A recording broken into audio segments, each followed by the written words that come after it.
27 сентябр президенти ҷумҳурии Тоҷикистон, пешвои миллат муҳтарам Эмомалӣ Раҳмон ва раиси Маҷлиси Миллии Маҷлиси Олии Ҷумҳурии Тоҷикистон, раиси шаҳри Душанбе муҳтарам Рустами Эмомалӣ бо рафти корҳои сохтмонӣ дар сарбанди нерӯгоҳи обии Роғун шинос шуданд.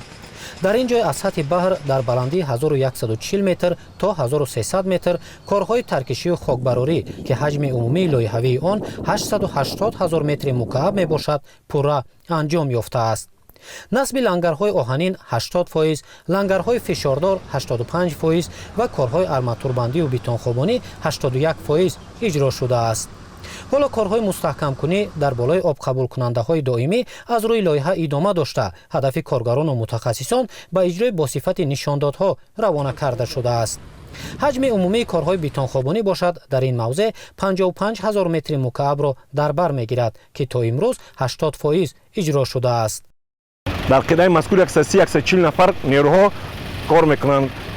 кор ҳам душбастӣ мебошад, шифти рӯзона ва шифти шабона дар дубастӣ кор мекунанд. дар қидаи мазкур сифати кор ҳамарӯза санҷида мешавад аз тарафи намояндагони корфармо. 2 сол мешавад ки дар ин нерӯгоҳ кор ва фаъолият менамоем. мо ҷавонон албатта ки имрӯз бо муттаҳидӣ ва сарҷамона кӯшиш менамоем ки заррае ҳам бошад саҳми арзандаи худро дар ин нерӯгоҳ гузорем.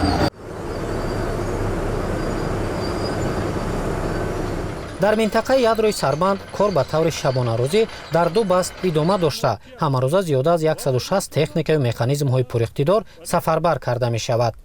танҳо дар минтақаи ядрои сарбанди нерӯгоҳ наздики 400 нафар машғули коранд.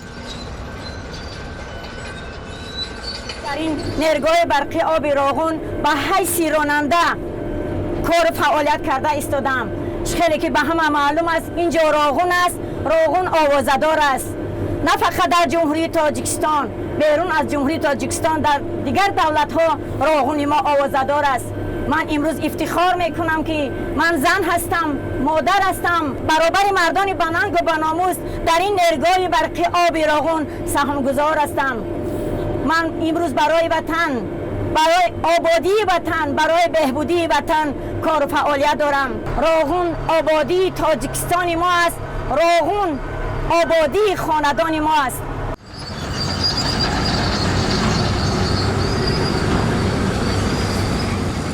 дар ядрои сарбанди нерӯгоҳ 6 намуди маводи асосии сохтмонӣ мувофиқи технология қабат ба қабат хобонида шуда, ҳамарӯза сифати кор санҷида мешавад.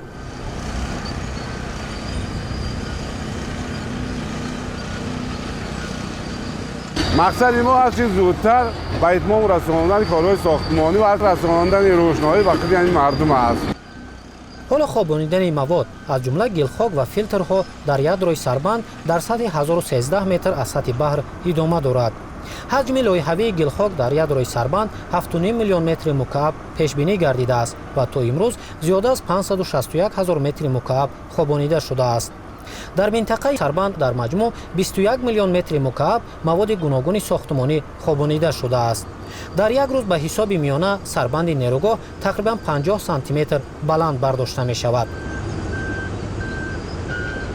мо хурсандимон ҳамеа ки дар ватани худ кор кезем, ватанро обод кезем барои ояндаи ватани Тоҷикистон.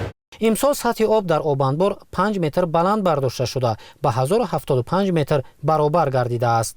баландии лоиҳавии сарбанди нерӯгоҳи обии Роғун 335 метрро ташкил медиҳад, ки баландтарин садди чунин нав дар ҷаҳон ба ҳисоб меравад. мо хобондани гилхок ва филтрҳоро аз нишонаи 984 оғоз карда будем, ки айни ҳол дар нишонаи 1320 қарор дорем, ки мо тамоми кормандон дастур ва сипоришҳои пешвои муаззами миллатро сармашқ худ гирифта бояд ҳисси ватандӯстию рӯяи баланди ватандорӣ иҷро карда истодем, ки ҳарчи зудтар ин иншооти азими стратегиро бунёд намоем. орзуи ман амалӣ шуд, ки ман дар ин нерӯгоҳи барқи оби Роғун сами худамро барои ояндаи миллат, барои ояндаи Тоҷикистони азиз мардамон гузошта истодаам. қабатҳои назди кӯҳ бошад мувофиқ ба талаботи технологӣ мустаҳкам карда мешавад. дар минтақаи ядрои сарбанд корҳои сементрезӣ ва мустаҳкамкунандаи паҳлӯҳои чап ва рости кӯҳ то сатҳи 1110 метр бо шумораи 5093 чоҳ идома дошта, то имрӯз 1800 чоҳ парма ва сементрезӣ шудааст.